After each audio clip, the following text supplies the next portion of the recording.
Hey guys, this is P Tagger and welcome back to the finale of judgement day. तो आज हमारे पास finally judgement day का issue number 6 जो है वो रिलीज हो चुका है। और अब मैंने सोचा कि मैं अब और ज्यादा टाइम्स वगैरह करके टाइम पास नहीं करूंगा, बल्कि इस पूरे के पूरे हम एंडिंग की तरफ जाएंगे इस पूरे के पूरे ऑसम कॉमिक बुक की। और आज की इस पूरी की पूरी वीडियो के अंदर हमें बहुत सी जबरदस्त और ऑसम चीजें जानने को मिलने वाली हैं। तो जो लोग अभी तक हमारे चैनल पे जजमेंट डे को फॉलो नहीं कर रहे थे, मैं उनको बताता चलूं कि ये एक ऑन गोइंग मार्वल कॉमिक्स के अंदर होने वाला 2022 का इवेंट है, जो कि इटर्नल्स, म्यूटेंट्स और एवेंजर्स तीनों का ही एक बहुत बड़ा क्रॉसओवर है। और इस वक्त एक जबरदस्त तरह का खतरा यानी कि प्रोजेनिटर, जो कि सारे के सारे सेलेस्टियल से मिलकर बनाया गया है, उसने अर्थ को खत्म करने का फैसला कर लिया है। सारी की सारी super hero community, Eternals, mutants, Avengers, Fantastic Four और उसके अलावा जो कोई भी है वो सब एक हो चुके हैं। लेकिन उसके बावजूद भी वो सेलेस्टियल का बाल भी बाका नहीं कर पा रहे। और आज के फिनाले के अंदर हम देखेंगे कि क्या ये हीरोज इस पूरी की पूरी अर्थ को बचाने में सक्सेसफुल होंगे, या फिर इस अर्थ की तकदीर में अब बचना नहीं लिखा है। तो अब आगे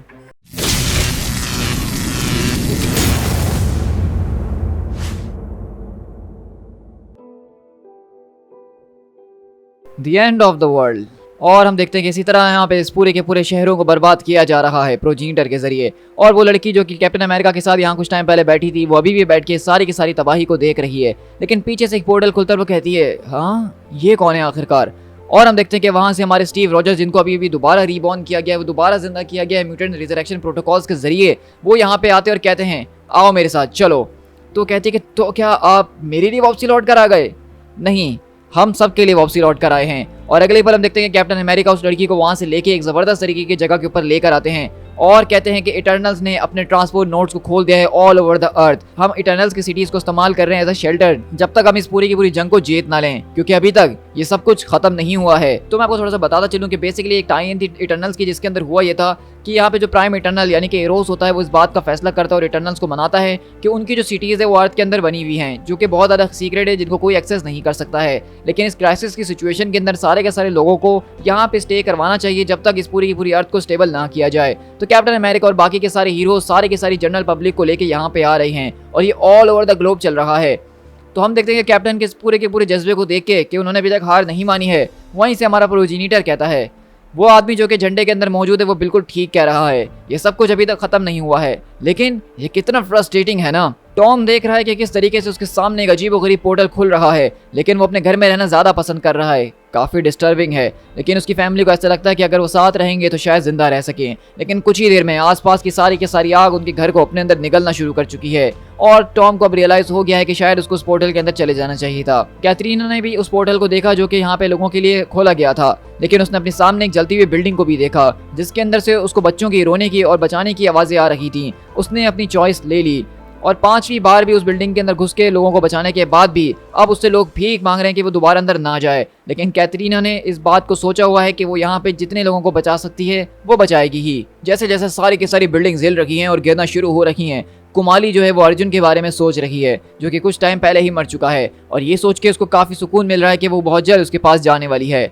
डेनिला ने भी उस पूरे के पूरे पोर्टल को देखा और एक लीप ऑफ फेथ ले लिया। वो अपनी माँ से एक एक स्टेप दूर पे दूर जाते जा रही है, लेकिन एक सेकंड के लिए उसके दिमाग में एक थॉट आई कि मेरी बाइक, मैंने अपनी बाइक को वहीं पे छोड़ दिया है, क्या वो सेव रहेगी? और ये देख के मुझे समझ में आ रहा है कि इंसानी दिमाग कितना ज़्यादा एक अमेजिंग चीज़ है। वो इतने बड़े बड़े एनहाइलेशन के प्रोसेस के अंदर भी अपनी छोटी छोटी चीज़ों के बारे में सोच रहे हैं।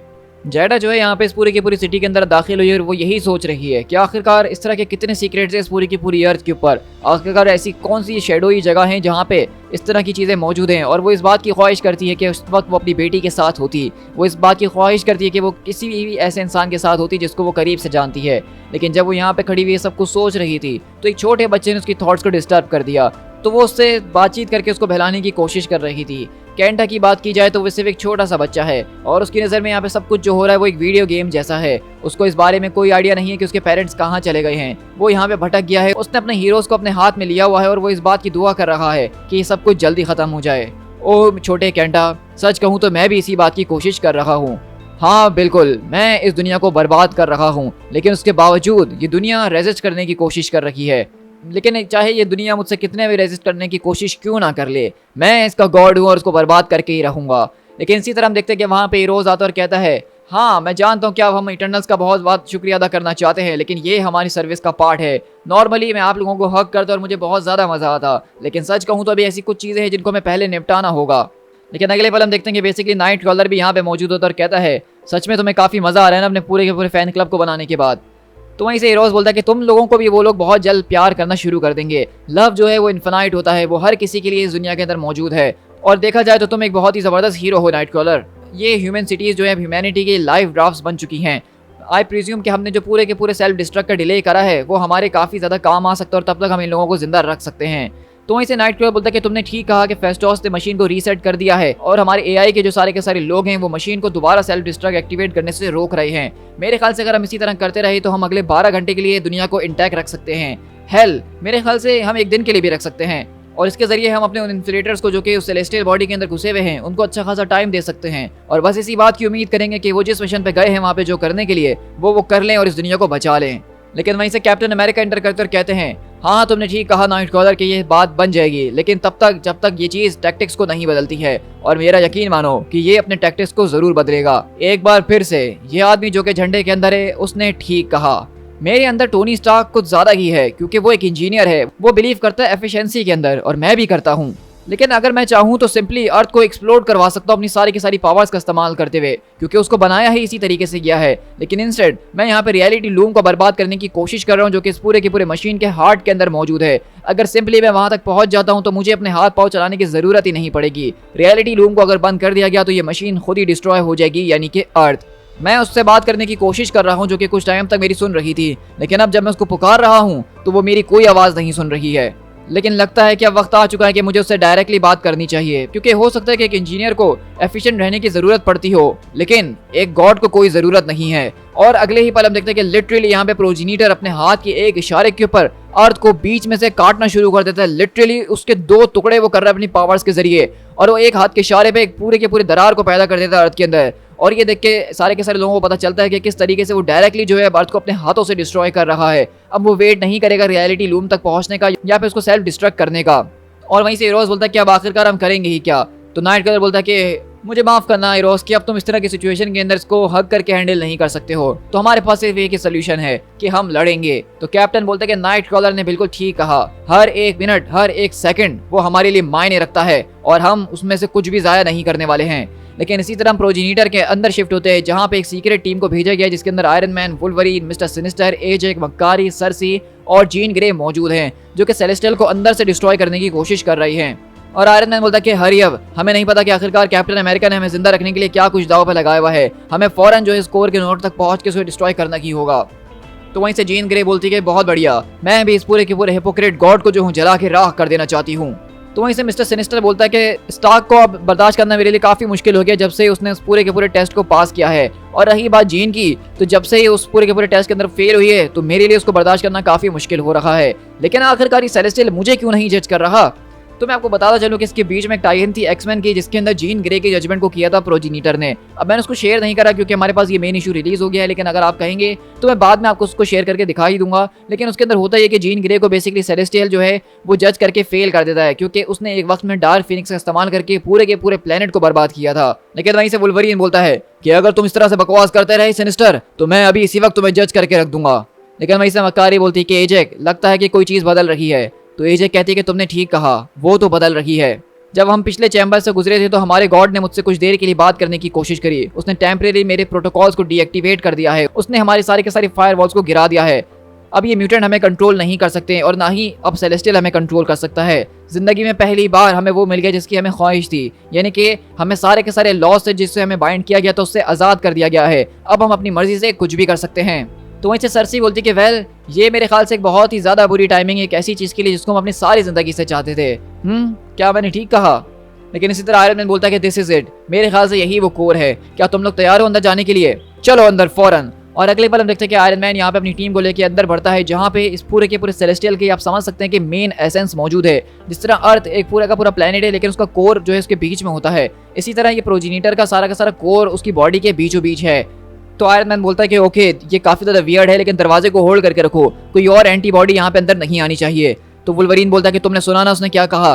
तो सिनिस्टर बोलता है कि लेकिन मुझे इस चीज़ को करीब से देखना है, तो मुझे यहाँ पे खड़ा नहीं कर सकते हो। लेकिन इसी तरह आयरन मैन उस चीज़ को जांच करता और कहता है मुझे नहीं लगता कि वो हमें देख सकता है। तो वहीं से एजेक बोलती है कि लेकिन हम ये ज़रूर देख सकते हैं कि वो इस वक्त क्या देख रहा है, क्या वो वाकई में इस प्लेनेट के सेंटर की तरफ जा रहा है। मेरे ख्याल से वो खुद जो है इस पूरी की पूरी अर्थ को अब सेल्फ डिस्ट्रक्ट करने के मूड में आ चुका है।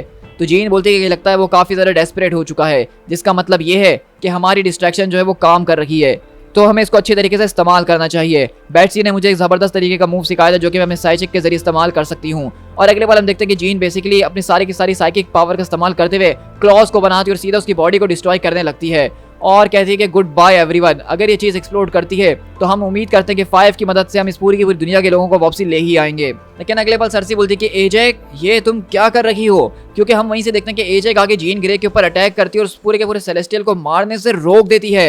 लेकिन इसी तरह हम कैप्टन अमेरिका के पास शिफ्ट होते हैं जो कहते हैं वो यहाँ पे अंदर घुसने की कोशिश कर रहा है, क्या यहाँ पे ऐसा कुछ है जो कि हम कर सकते हैं।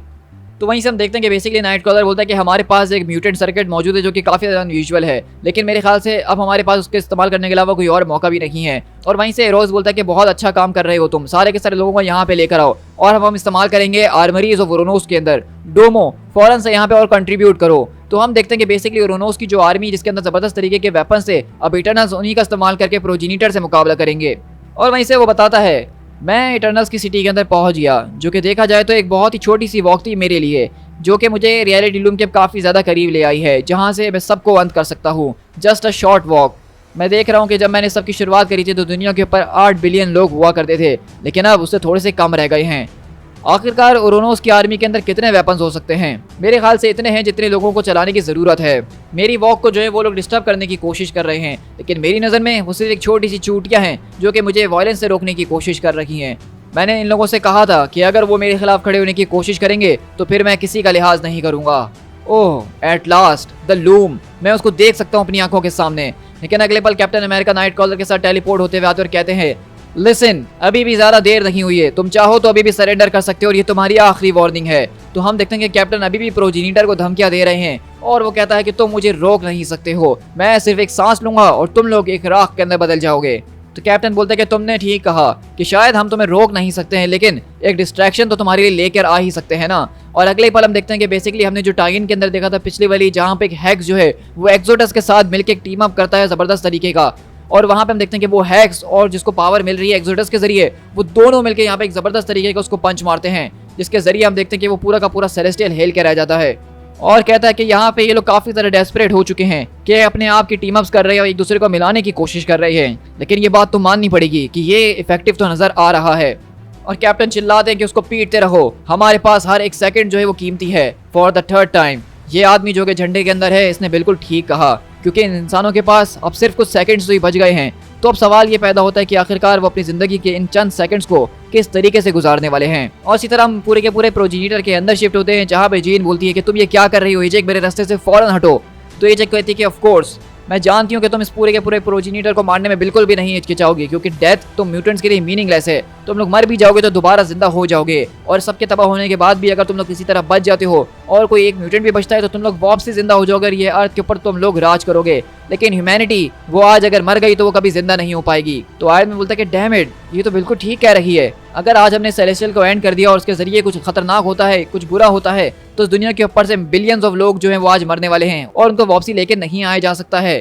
तो जीन बोलती है कि तुमने शायद ठीक कहा टोनी, लेकिन हम सबको नहीं बचा सकते हैं। तो आयत में बोलता है कि जीन मेरे ख्याल से हमें रुकने की ज़रूरत है, हमें सोचने की ज़रूरत है, मेरे ख्याल से हमें ट्राई तो करना ही होगा। ज़रा 1 मिनट के लिए सब रुक जाओ और सोचो हमारे पास इसके अलावा और क्या ऑप्शंस हैं। तो एजेक बोलती है हमारे पास ये ऑप्शन है कि हम इस चीज़ को इस बात से कन्विंस करें कि ये जो कोई भी जजमेंट कर रहा है ये फ्लॉड है, क्योंकि ये अभी भी सिर्फ एक टेस्ट चल रहा है। तो प्रोजीनिटर बोलता है मेरे ख्याल से उसने ठीक कहा, अभी भी इस मूवमेंट के अंदर मैं इन लोगों की इन्फॉर्मेशन को गैदर कर रहा हूँ, लेकिन अब इनकी सारी की सारी मूवमेंट्स बहुत जल्द ख़त्म होने वाली है। ये इटर्नल जिसने मेरे सामने मुकाबला करने की कोशिश करी वो गिर चुका है, उसके अंदर का म्यूटेंट जो कि उसको शक्तियाँ दे रहा था मैं उसको जला के राख कर चुका हूँ। So I return to my task. Seconds, सिर्फ कुछ सेकंड्स, इन सेकंड्स के अंदर मैं और क्या ही जान सकता हूँ। क्या इनके कैरेक्टर की कोई ऐसी दूसरी चीज़ है जिसको रिवील किया जा सकता है? फैसिनेटिंग। ओह ज़रा देखो, यहाँ पे और चीज़ भी पहुँच चुके हैं जो कि दरअसल वो लोग हैं जो कि म्यूटेंट से नफरत करते हैं। ये वो हैं जिन्होंने इटर्नल्स और म्यूटेंट्स के दरमियान जो है जंग को शुरू करवाया था। तो हम देखते हैं कि मोइरा मैकटैगेट की बेसिकली जो एक पूरी की पूरी टीम है ऑर्चिस नाम की, जो कि नेमरोड्स और सेंटिनल से मिलकर बनी हुई है, अब वो भी सेलेस्टियल को यहाँ पर रोकने के लिए इस फाइट को ज्वाइन कर चुके हैं, जो कि कुछ टाइम पहले तक इन लोगों के दुश्मन थे। और ये देख के प्रोजीनिटर काफ़ी शौक में और कहता है कि मैं देख रहा हूँ कि किस तरीके से जो इनके दुश्मन हुआ करते थे वो इनका साथ दे रहे हैं। ये लोग काफ़ी ज़्यादा इंटरेस्टिंग है जो कि एक साथ हो ही गए अपने डूम को देखने के बाद। तो जीन बोलती है कि ऑर्चिस, क्या अब हमारी सारी की सारी उम्मीदें ऑर्चिस पे पहुंच चुकी हैं? अब बस बहुत हो चुका है सिनिस्टर। और अगले पल हम देखते हैं कि सिनिस्टर यहाँ पे एजे के ऊपर अटैक करता है और जीन आगे बढ़ती है और कहती है कि अब यहाँ पे और वक्त मौजूद नहीं है। मुझे इस बात से कोई फर्क नहीं पड़ता कि आगे क्या होगा और क्या नहीं होगा। हमारे पास जिनको बचाने का मौका है हमें उनको तो बचाना ही होगा, क्योंकि हम सबको नहीं खो सकते हैं। और अगले पल इससे पहले कि जीन यहाँ पे आके प्रोजीनिटर को दबा कर सके, वो अपने होश के अंदर आता और कहता है ऑफ कोर्स ये सिर्फ एक टेस्ट था जिसको तुम दोबारा से एक बार फेल कर चुकी हो। ये पूरी की पूरी जजमेंट सुनाने के बाद भी मैं अपने आप से ये सवाल कर रहा था, क्या वाकई में तुम लोग मरना डिजर्व करते हो? लेकिन तुम सारी की सारी बची हुई क्रिएचर्स ने जिनका मैंने देखा कि सिर्फ अपने ही अंदर इंटरेस्ट है, तुम म्यूटेंट्स मुझे मार के इस पूरी की पूरी ह्यूमैनिटी को खत्म करने के लिए तैयार हो, और यही चीज जो है तुम्हें दोबारा से इस पूरे के पूरे टेस्ट के अंदर फेल कर देती है। जो लोग तुमसे कल तक नफरत किया करते थे वो आज तुम्हारे साथ खड़े हुए और लड़ रहे हैं मिलके, लेकिन ये इस वजह से नहीं क्योंकि वो ऐसा चाहते हैं, वो इस वजह से क्योंकि अब उनके पास कोई और चॉइस नहीं है। और अगर उनके पास चॉइस होती तो वो उस चॉइस को अब तक ले चुके होते। रही बात इटर्नल्स की, तो मैं उनको आज़ाद कर चुका हूँ, लेकिन ये बात प्रूव हो गई है कि उसके बाद भी वो बदल नहीं सकते हैं। तो हम देखते हैं कि बेसिकली प्रोजीनिटर ये आखिरी लम्हों तक जो है अभी तक सारे के सारे लोगों को टेस्ट कर रहा था, और जीन ग्रे ने उसके ऊपर अटैक करके इस पूरे के पूरे टेस्ट को दोबारा से फेल कर दिया है। लेकिन वहीं से सरसी बोलती है कि जरा एक मिनट मशीन, मेरी पूरी की पूरी आवाज़ को ब्रॉडकास्ट करो फौरन से। और इसी तरह हम देखते हैं कि मशीन इस वक्त पूरी की पूरी मैसेज को सरसी के लोगों तक पहुंचा रही होती है। सरसी बेसिकली यहाँ पे वो पूरे के पूरे सीक्रेट को रिवील कर देती है इटर्नल्स के, कि इटर्नल्स की इमोर्टलिटी जो इसकी कॉस्ट है। जब भी एक इटर्नल मरता है तो उसके बदले में उसको जिंदा करने के लिए एक इंसान की जान को ले लिया जाता है, और ये रैंडमली पिछले मिलियन ऑफ ईयर से होते हुए आ रहा है कि जब भी एक इटर्नल मरता है तो उनके बदले एक इंसान की मौत हो जाती है। और सरसी बता दे कि किस तरीके से उन्होंने सीक्रेट को अपने दिल के अंदर काफी ज्यादा लंबे अरसे से दफना के रखा, और शायद इसी वजह से प्रोजीनिटर ने उसको उस टेस्ट के अंदर फेल भी किया। लेकिन मैं सच में एक बहुत ही बड़ी फूल थी, मैंने गलती करी थी और मुझे उसको ठीक करना चाहिए था। और अब जैसा कि इस पूरी की पूरी ह्यूमैनिटी की जजमेंट सामने आ ही चुकी है, तो अब छुपाने का कोई फायदा नहीं है। अगर आज हम इस पूरी की पूरी जजमेंट के अंदर बच जाते हैं, अगर आज ये दुनिया बचती है, तो उसके बाद ये फैसला आपका होगा कि आप हमें जैसे चाहें जज करना कर सकते हैं। लेकिन हम इटर्नल्स का सबसे बड़ा सीक्रेट यही था जिसको आप लोग जैसे चाहें जज कर सकते हैं। और प्रोजीनिटर बोलता है कि ये देखो जरा, वंस मोर मेरा इंटरेस्ट इनके अंदर बढ़ता ही जा रहा है, मैं इनको सुन रहा हूँ। और वहीं से कैप्टन बोलते हैं क्या ये सच है? और नाइट क्रॉसर बोलता है कि कह दो कि ये ट्रिक है। तो वहीं से रोज बोलता है कि नहीं, मुझे माफ करना कि ये कोई ट्रिक नहीं बल्कि इसका बिल्कुल ऑपोजिट है। सरसी जो कि कभी सच नहीं बोलती, आज उसने बिल्कुल ऑपोजिट करके दिखा दिया। उसने इस पूरी की पूरी दुनिया के सामने सच बोल दिया। अगर हम इससे जिंदा बच गए तो हमें इसके साथ जिंदा रहना होगा, हमें ये मान के ही चलना होगा। और प्रोजीनिटर बोलता है इरोज, तुम एक बहुत ही ज्यादा अनलाइकली कैप्टन हो, लगता है कि तुम्हें गलत फहमी हो गई है। मैं ह्यूमैनिटी की बातों को सुन रहा था कि वो किस तरीके से गुस्से से भड़क रहे थे। अब ये सारे के सारे लोग सिर्फ एक ही नारा लगा रहे थे कि उसको तो मर जाना चाहिए। और वहीं से सरसी बोलती है तो देखा आपने मेरे देवता, कि आप कह रहे थे कि हम बदल नहीं सकते हैं, लेकिन मैं अभी अभी आपके सामने बदल के रह गई। लेकिन वहीं से प्रोजीनिटर बोलता है Eternals have never died until now. और अगले ही पल अब देखते हैं कि बेसिकली प्रोजीनिटर यहाँ पे सरसी को एक हाथ से डिसइंटीग्रेट करके जान से मार देता है। और यहाँ पे सरसी की मौत जो है वो लिटरल हो गई है, क्योंकि उसने ये बात कही है कि इटर्नल्स आज से पहले कभी नहीं मरे थे, लेकिन अब उसने सरसी को नामो निशान मिटा दिया है। तो वहीं से आयरन मैन बोलता है कि तुमने उसको यहाँ से मिटा दिया, लेकिन वो ठीक कह रही थी कि इटर्नल्स बदल सकते हैं, हम में से हर कोई जो है वो बदल सकता है। तो प्रोजीनिटर बोलता है कि इससे कोई चीज़ प्रूव नहीं होती है, ये बस एक और रास्ता मुझे दिखा रही है कि क्यों तुम लोग मरना डिजर्व करते हो। तो वहीं से हम देखते हैं कि एजे गुस्से में आती और कहती है हाँ शायद तुमने बिल्कुल ठीक कहा, लेकिन क्या तुम ये बात डिजर्व करते हो कि तुम हमें मारो? तुम कहते हो कि ये पूरा का पूरा एक टेस्ट है, वो तो है ही, लेकिन ये टेस्ट तुम्हारे लिए भी है। क्या तुम एक बेहतर गॉड नहीं बन सकते हो? अगर तुमने आज सारे के सारे लोगों को मार दिया तो ये बात याद रखना कि तुम अपने टेस्ट के अंदर फेल हो जाओगे। तो वहीं से सिनिस्टर बोलता है ओ जीन ग्रे, मेरे ख्याल से ये हमारे पास एक अच्छा मौका है कि अटेंशन खो चुकी है, क्या तुम जल्दी जल्दी स्टैबी कोई की कर सकती हो? तो वहीं से जीन बोलती है कि नहीं, अब मेरा इसको मारने का कोई इरादा नहीं है, क्योंकि मैं अब देख सकती हूँ द पुअर क्रिएचर। लिसन, मैं इस बात को जानती हूँ कि तुमने मुझे फेल करा क्योंकि मैंने इस पूरे के पूरे प्लेनेट को जान से मार डाला था, और वो लोग कभी वापसी लौट कर नहीं आ सकते हैं। लेकिन हाउएवर जो कुछ भी मैंने वो करा वो उस वक्त मैं अपने कंट्रोल में नहीं थी, लेकिन इस वक्त जो तुम कर रहे हो इस अर्थ के साथ वो तुम अपने कंट्रोल में कर रहे हो। अगर तुमने एक बार इस पूरी की पूरी अर्थ को मिटा के सारे के सारे लोगों को मार दिया तो तुम्हें हमेशा के लिए इसके साथ जिंदा रहना पड़ेगा। तो बताओ, क्या तुम्हारे अंदर इतनी हिम्मत है कि तुम इस बात को लेकर जिंदा रह सको? तो वहीं से प्रोजीनिटर बोलता है कि इससे कोई फर्क नहीं पड़ता है, क्योंकि लेस देन 1 बिलियन लोग तो शायद फिर भी जिंदा रह जाएं, और अब तो ये हो ही चुका है। तो वहीं से आयरन मैन बोलता है कि बस भी कर दो ये सारी की सारी ड्रामेबाजी, ये इस तरीके से चीज़ें काम नहीं करती हैं। तुमने मुझे पास कर दिया पता नहीं किसी लुनेटिक रीजन के लिए, क्योंकि मैं अपनी नज़र में एक बहुत ज़्यादा मेस्ड अप पर्सन हूँ, लेकिन तुम मेरी गहराई के अंदर उतरे हो, तुमने देखा कि मैंने किस तरीके से अपनी गलतियों को सुधारने की कोशिश करी है। तो क्या तुम ये नहीं कर सकते हो? तुम चाहो तो तुम भी ये कर सकते हो, तुम्हें ये सब करने की कोई ज़रूरत नहीं है। तो वहीं से प्रोजीनिटर बोलता है कि अगर मैं ये नहीं करूँगा तो मुझे अपने आप को डिस्ट्रॉय करना पड़ेगा। तो आयरन मैन बोलता है कि यही तो सबसे बड़ी डील है और यही चीज़ तो मैं हर रोज़ाना हर रात उठ के करता हूँ। मैं जानता हूँ कि मैं एक बहुत ही बड़ा हीरो नहीं हूँ, मैंने ज़िंदगी के अंदर बहुत ज़्यादा मैसअप किए हैं, लेकिन मैं ये भी जानता हूँ कि अगर मुझे सब कुछ ठीक करना है तो शायद उसके लिए मुझे अपनी जान को कुर्बान भी करना पड़ जाए, और मैं इससे कभी पीछे नहीं हटता हूँ। जिस दुनिया के अंदर हम रहते हैं उसके अंदर हीरो बनने के लिए हमें यही सारे के सारे मुश्किल कदम उठाने ही पड़ते हैं। तो प्रोजेनिटर कहता है क्या तुम्हें वो बात याद है कि मैंने तुमसे क्या कहा था कि अगर मैं अपनी पूरी की पूरी जजमेंट से पीछे हट गया तो आखिरकार मैं किस तरीके का गॉड कहलाऊंगा। परहैप्स कि मैं शायद कोई गॉड ही ना हूँ, लेकिन मैं एक गॉड का रिश्तेदार तो ज़रूर माना जाऊंगा इन मैनी वेज। अगर देखा जाए तो एक गॉड ओमनीसिएंट होता है जो कि हर चीज़ के बारे में जानता है, और मुझे इस दुनिया के बारे में इसकी छोटी छोटी बारीकियाँ याद है जब मैंने इसको तोड़ा नहीं था। एक गॉड ओमनीपोटेंट होता है और मैं भी चाहूँ तो इस पूरी की पूरी चीज़ को दोबारा से ठीक कर सकता हूँ। तो क्या मैं एक गॉड हूँ? क्या मैंने जो जजमेंट सुनाई थी उसके अंदर कोई फ्लॉ है, या मैंने अपनी जजमेंट को सुनाने में थोड़ी सी जल्दी कर दी है? लेकिन देखो, अगर मैं सच में ओमनीपोटेंट होता तो मेरी कोई लिमिट्स नहीं होती, लेकिन ऐसा देख के लग रहा है कि मेरी भी अपनी कोई ना कोई लिमिट्स है। तो इसका मतलब कि मैं कोई गॉड नहीं हूँ, मैं गलतियाँ कर सकता हूँ, मैं उन गलतियों को ठीक करने के लिए काम भी कर सकता हूँ। मैं सारी की सारी चीज़ों को बिल्कुल वैसे ही कर दूंगा जैसे वो मेरी जजमेंट से पहले हुआ करती थी, लेकिन अब चाहे इसके लिए मुझे कोई भी कीमत क्यों ना चुकानी पड़े। और हम देखते हैं कि बेसिकली प्रोजेनिटर इस बात को समझ जाता है कि वो जजमेंट जो दे रहा है अपनी वो ठीक नहीं है, और अगले पल वो एजेक्स से बोलता है मैं सब कुछ ठीक करने के लिए अपना सब कुछ दाव पे लगा रहा हूँ, तुमने मुझे बनाया है एजेक, तो बताओ क्या मैं तुम्हारी नज़र में एक वर्दी गॉड हूँ? लेकिन एजेक वहाँ पे बहुत ज़्यादा अफसोस के अंदर अपने गॉड को जज करती है और कहती है कि नहीं, तुम बिल्कुल भी वर्दी नहीं हो। और ये देख के प्रोजेनिटर की आंखों से आंसू आना शुरू हो जाते हैं और वो रो रहा होता है, उसके अंदर फीलिंग्स डेवलप हो चुकी हैं, और कहता है कि तुमने बिल्कुल ठीक कहा और इसलिए मैं चाहता हूँ कि तुम मुझसे एक बेहतर गॉड बनो। और अगले पल हम देखते हैं कि वहाँ पे प्रोजेनिटर एक पूरी की पूरी व्हाइट लाइट को लेकर आता है, और जिसके हटने के बाद सारी की सारी चीज़ें में पुट टुगेदर होते हुए नजर आ रही होती हैं। अवेंजर्स माउंटेन वापसी आ चुका और आयरन मैन वगैरह सब चीज़ें चेक करते हैं और कहता है कि ओ माय गॉड, लगता है कि काम बन गया है, दुनिया की सारे के सारे लोग बिल्कुल सही सलामत और चीज़ें बैक टू बेसिक होते जा रही हैं, हम वापसी लौट कर आ चुके हैं और रोनोस ने जो डैमेज करा था वो मौजूद है, इटर्नल्स के वॉर स्कार्स वो भी मौजूद हैं, लेकिन बिलियंस ऑफ लोग वो दोबारा वापसी जिंदा हो चुके हैं और सांस ले रहे हैं। और वहीं से सिनिस्टर बोलता है इस बास्टर्ड की तो इसने मरने से पहले मुझसे बात तक नहीं करी, आखिरकार इसकी इतनी हिम्मत कि इसने मुझे जज नहीं किया। तो वहीं से वुल्वरीन बोलता है हेल, इस बार हमने मौत को बहुत ज़्यादा करीब से देखा है, सच कहूँ तो मुझे एक ड्रिंक की ज़रूरत है। तो आयरन मैन बोलता है कि आई विश कि मैं तुम्हें ज्वाइन कर पाता लोगन, लेकिन तुम जानते हो ना कि मैंने पीना छोड़ दी है। तो वहीं से हम देखते हैं कि जीन बोलती है कि हाँ मकारी, तुम बिल्कुल ठीक कह रही हो, लेकिन सरसी और एजे कहाँ हैं? और अगले पल आवाज़ आती है उसने अपनी जजमेंट को तो रिमूव कर दिया, लेकिन इस ह्यूमैनिटी की नहीं। इस इंसानियत ने इस बात की ख्वाहिश करी थी कि सरसी को मर जाना चाहिए, तो इसलिए अब सरसी मर चुकी है, वो एक शहीद कहलाएगी इस न्यू चर्च के अंदर, क्योंकि ये चांस जो हमें दोबारा से मिला है जिंदा रहने के लिए वो सिर्फ हमें सरसी की वजह से ही मिला है। और अगले ही पल हम देखते हैं कि बेसिकली यहाँ पे जो एजेक होती है उसको प्रोजेनिटर ने अपनी सारी की सारी शक्तियाँ देके एक अलग तरीके के गॉड के अंदर बदल दिया है। और वहीं से मक्कारी बोलती है कि एजेक क्या ये तुम हो? तो कहती है कि हाँ, मेरा कुछ हिस्सा एजेक सेलेस्टिया का है, वंस इटर्नल एवर इटर्नल, लेकिन अब से मैं तुम्हारी नई गॉड बन चुकी हूँ मक्कारी। मैं इस बात की ख्वाहिश करती हूँ कि जो गॉड तुम लोग डिजर्व करते हो मैं उसके वर्दी बनूँ, और जो एक गॉड अपने लोगों से चाहता है तुम उसके वर्दी बन सको।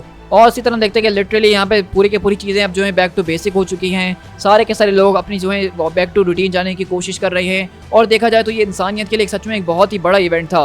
मार्वल कॉमिक्स के अंदर होने वाले इवेंट में से ये सबसे बड़ा इवेंट मैं कहूँगा, जो कि ऐसा है जिसने सबसे ज़्यादा इम्पैक्ट डाला स्टोरी के ऊपर, इस पूरी की पूरी ओवरऑल यूनिवर्स के ऊपर। वरना हम कोई भी इवेंट देखते तो वो इतना ज़्यादा इम्पैक्ट कभी भी नहीं डाल पाता पूरी की पूरी स्टोरी के ऊपर, लेकिन इस स्टोरी के जैसे पूरी की पूरी अर्थ डिस्ट्रॉय होने के करीब आ गई थी। सारे के सारे इंसानों ने इस बात को एक्सपीरियंस करा, म्यूटेंट्स के सीक्रेट्स खुल गए, इटर्नल्स के राज खुल गए, एवेंजर्स को सारी चीज़ों के बारे में पता चल गया। तो देखा जाए तो ये स्टोरी बहुत ही ज़्यादा एक इंपॉर्टेंट स्टोरी थी। लेकिन अगले पल हम यहाँ से बेसिकली जो है यूएन की एक पूरी की पूरी कॉन्फ्रेंस के अंदर शिफ्ट होते हैं, जहाँ पे बेसिकली ज़ूरस और इरोस मौजूद हैं। और इरोस बोलता है कि तुमने कहा था ना कि तुम प्राइम इटर्नल बनना चाहते हो, तो अगर तुम चाहते हो कि तुम दोबारा प्राइम इटर्नल बनो मेरी जगह, तो तुम्हें ये करना ही होगा। और हम देखते हैं कि ज़ूरस बेसिकली यहाँ पे यूएन यानी पूरी की पूरी दुनिया के सामने आके म्यूटेंट्स और उन लोगों से माफ़ी मांगता है जिसके खिलाफ उसने वॉर करने का फैसला करा था, जबकि ये वॉर जो है बेसिकली ड्रूग ने करी थी, लेकिन देखा जाए तो वो एक इटर्नल था। तो इटर्नल्स अब इस बात की माफ़ी मांग रहे हैं म्यूटेंट से। और वहीं से ज़ूरस बोलता है कि हम आपके साथ एक ट्रीटी ऑफ अलायंस को ऑफर करते हैं, अब से आपकी जंग जो है वो हमारी जंग होगी, अगर आप उसके अंदर हमें आने की इजाज़त दें। हम ऑफर करते हैं अराको के लोगों को एक वेपन जो कि उनके खिलाफ इस्तेमाल किया गया था, ओरोनोस 1 घंटे के लिए, आप जो चाहें इसके साथ कर सकते हैं। और हम देखते हैं कि बेसिकली यहाँ पे ज़ूरस जो है 1 घंटे के लिए ओरोनोस उनके हाथों में सौंप देता है, अब वो उसके साथ जो चाहे वो कर सकते हैं। लेकिन यहीं से इरोस बोलता है कि तुम इस बात को जानती हो ना कि तुम उसको जान से नहीं मार सकती हो, क्योंकि उसके दिमाग के अंदर कुछ ऐसे सीक्रेट्स मौजूद हैं जिसको हम खोना नहीं चाहते हैं, तो इसलिए हम उसको लॉकअप भी करेंगे, तो मुझे माफ़ कर देना। तो वहीं से स्टॉर्म बोलती कि चलो ठीक है, लेकिन ड्यूक के बारे में क्या ख्याल है, क्योंकि देखा जाए तो ये सब कुछ उसकी वजह से ही हुआ था। अभी तक हमारे प्लेनेट के ऊपर लाशें बिखरी पड़ी हैं और हड्डियां सड़ रही हैं। तो सूरज बोलता है कि मेरे ख्याल से ये बहुत अच्छा रहेगा कि हम ड्यूक को आपके हाथों सौंप दें, लेकिन वो कुछ टाइम बाद, क्योंकि अभी हमने उसको जो है उसकी एक इटर्नल पनिशमेंट के अंदर डाल दिया है। अगर उसकी उस पनिशमेंट से वो जिंदा बच जाता है तो उसके बाद आप उसका जो चाहे वो कर सकती हैं। और अगले पल हम देखते हैं कि बेसिकली ड्यूक को पकड़ के पूरे के पूरे कैद खाने के अंदर डाल दिया गया है। और वो कहता है कि हेलो, कौन है यहाँ पे? Oh no. और अगले पल हम देखते हैं कि ड्यूक को बेसिकली किसी और के साथ नहीं बल्कि उरोनोस के साथ एक सेल के अंदर डाल दिया गया है। और उरोनोस कहता है, सेलमेट, तुमने देखा था ना कि मैंने 1 घंटे के अंदर क्या किया था। चलो अब देखते हैं कि आखिरकार उरोनोस तुम्हारे साथ क्या करेगा अगले हजारों सालों के अंदर। तो आप इस बात से अंदाजा लगा सकते हैं कि अब बेचारे ड्यूक के साथ क्या होने वाला है इस जेल के अंदर। तो वहीं से स्टॉर्म ज़रूरत से पूछती है, चलो ये ट्रीटी व्रीटी तो समझ में आती है कि हमने दुनिया के सामने समझौता कर लिया है, लेकिन तुम्हारे प्रिंसिपल के बारे में क्या ख्याल है? हम कैसे मान लें कि तुम दोबारा हमारे खिलाफ वॉर नहीं करोगे? तो वहीं से सूरज बोलता है कि देखो, मैं इस पूरी की पूरी कन्वर्सेशन को सिंपल तरीके से रखना चाहूँगा, ना कि ड्यूक की तरह। म्यूटेंट्स के अंदर डिविएंट जीन्स पाए जाते हैं, लेकिन इससे कोई फर्क नहीं पड़ता है। जब तक तुम इंसानों की तरह दिखते हो, चलते फिरते बातें करते हो, तो हमारा एक्सेस डिविएशन वाला प्रोटोकॉल एक्टिवेट नहीं होगा। और जब तक ऐसा नहीं होगा तो हम तुम्हारे लिए कोई खतरा नहीं और हम तुम्हारे खिलाफ कभी नहीं आएंगे। तुम लोग उस तरीके के डिविएंट्स नहीं हो जिस तरीके से हमें जो है प्रिंसिपल दिए गए हैं। हमारी नज़र में तुम एक इंसान हो। तो वहीं से स्टॉर्म बोलती है कि तुमने गलत कहा, हम म्यूटेंट्स हैं। और अगले पल सूरज यहाँ से चले जाता है।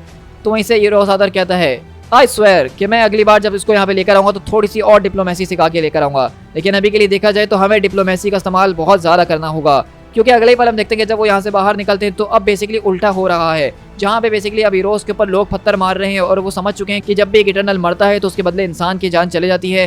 तो जो सुलूक पहले म्यूटेंट्स के साथ हुआ करता था अब वो इटर्नल्स के साथ हो रहा है। और ये देख के रोज डर जाता है और कहता है कि मैंने अपनी ज़िंदगी में कभी इतनी ज़्यादा नफरत, इतना ज़्यादा गुस्सा नहीं देखा, लेकिन इस सब के बावजूद भी हमें इन लोगों को प्रोटेक्ट तो करना ही होगा।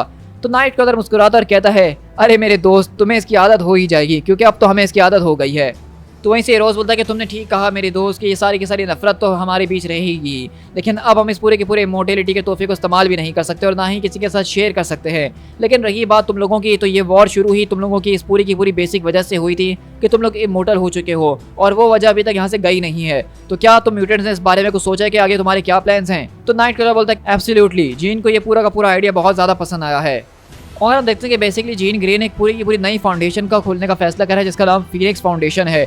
और उसके मुताबिक वो बेसिकली अपने इस पूरे के पूरे इमॉर्टैलिटी वाले गिफ्ट को जो है अब लोगों के साथ शेयर करने की कोशिश करेंगे, लेकिन वो सबके साथ इस बात को शेयर नहीं कर सकते क्योंकि इस अर्थ के ऊपर 8 बिलियन लोग हैं और वो सबको वापसी जिंदा नहीं कर सकते हैं। लेकिन जो लोग म्यूटेंट्स की वजह से मारे गए हैं, जो लोग म्यूटेंट जेनोसाइड का शिकार हुए हैं, वो उनको वापसी लाने की पूरी कोशिश करेंगे। जो कोई भी लोग इस अटैक के अंदर मरे हैं, जो कोई भी इस पूरी की पूरी भगदड़ में मारे गए हैं, वो उनको वापसी लाने की कोशिश कहीं ना कहीं करेंगे ही। तो देखा जाए तो एक्समैन ने ये बहुत ही बड़ा कदम लिया है और अब दुनिया जो है पहली बार एक्समैन की इज्जत करने लगी है और वो अब जो है इटर्नल से नफरत करने लगी जिस तरह वो म्यूटेंट से किया करते थे। और उसी तरह साइक्लॉप भी सारी की सारी चीज़ों को देखकर कहता है कि देखा जाए तो ये स्ट्रेटजी काफ़ी ज़्यादा ज़बरदस्त लग रही है और इस पूरी की पूरी जंग के अंदर भले ही हमें कितने ज़्यादा नुकसान भी क्यों ना हुए हों, लेकिन देखा जाए तो एक्समैन के लिए ये एक किसी जीत से कम नहीं है। मैं बस इस बात की उम्मीद करता हूँ कि ऑर्चिस के लिए ये जीत ना हो। लेकिन अगले पल हम यहाँ से एवेंजर्स के पास शिफ्ट होते हैं जो कि अपनी एवेंजर्स माउंटेन के अंदर हैं। और वहीं से आयरन मैन बोलता है कि देखो यार, ये हमारी पीआर के लिए बहुत ज़्यादा बुरा है, क्या हमें वापसी अपने एवेंजर्स मैंशन के अंदर नहीं चला जाना चाहिए? ये मुझे काफ़ी ज़्यादा वियर्ड लग रहा है कि हम उसी सेलेस्टियल के अंदर बैठे हुए जो कि हमें मारने की कोशिश कर रहा था। तो थॉर बोलता है कि नहीं मेरे दोस्त, ये बिल्कुल भी वियर्ड नहीं है, बल्कि ये बता रहा है कि हमने कितनी बड़ी मुसीबत को हराया है। ये हमारे लिए एक ट्रॉफी की तरह है, ये बता रहा है उन लोगों को कि हम क्या करने के कैपेबल हैं। तो वहीं से स्टार ब्रेड बोलती है, क्या इस पूरी की पूरी मूवमेंट के लिए हमें कोई टैटूज़ नहीं बनवाने चाहिए? तो ब्लैक नाइट बोलता है कि नहीं, एब्सोल्युटली नॉट।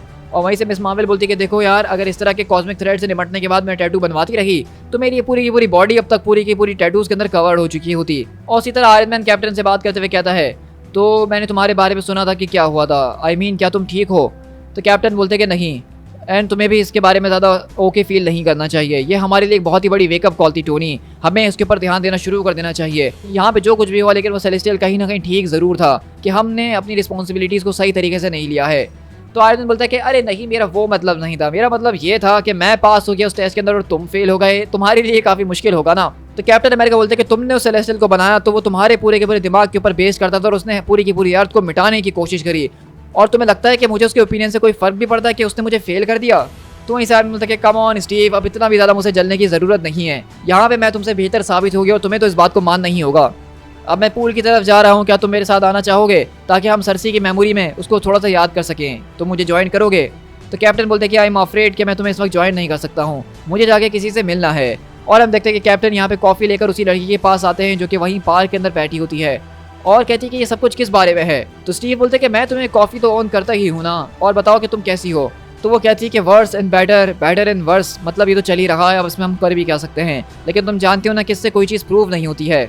हाँ आई नो कि मेरे ख्याल से तुम्हारी बात ठीक है, मे भी अगर वो ठीक होता भी इस दुनिया को मिटाने के बारे में तो ये दुनिया इतनी भी ज़्यादा बुरी जगह नहीं है जितना उसने सोचा हुआ था। और हम देखते हैं कि स्टीव बेसिकली इस पूरी की पूरी तबाह हुई सिटी के अंदर बैठ के कॉफ़ी एंजॉय कर रहे हैं।